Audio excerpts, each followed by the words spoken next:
Alors, voilà les images d'un scanner d'un patient Covid. Donc on voit toutes les lésions au niveau du poumon, toutes les images un peu grisées, voilà, qui montrent les traces de la maladie. Un poumon sain n'aura pas du tout ces traces-là.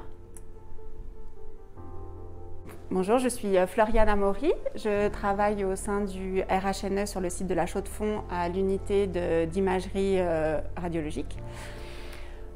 Pendant toute la période Covid, encore actuellement, on a eu une activité à quasi 90% dédiée aux patients Covid, autant au niveau radiologique qu'au niveau du scanner ou des échographies, pour tout simplement faire du diagnostic, du dépistage de la maladie.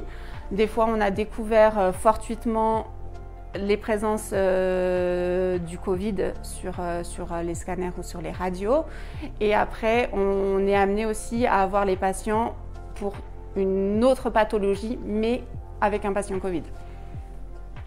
Donc au pic de la deuxième vague, on a dû jongler entre les patients ambulatoires et les patients Covid.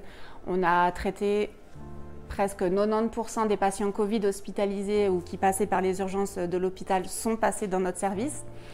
Vu qu'on devait aller assez vite pour pouvoir désengorger les urgences et les services, on devait prendre ces patients Covid au milieu de notre planning standard. Ça nous a obligés à vraiment être très rigoureux au niveau de la désinfection de notre matériel, de notre salle et notre hygiène des mains, parce qu'on ne peut pas se permettre de contaminer un patient ambulatoire qui vient pour un suivi et qui se porte bien, et de le contaminer nous avec nos patients Covid qu'on a dû prendre juste entre nous. Et c'est vrai que c'est là que ça a été le plus contraignant pour nous, dans le sens où ça nous a demandé vraiment beaucoup de temps pour pouvoir être irréprochable de ce côté-là.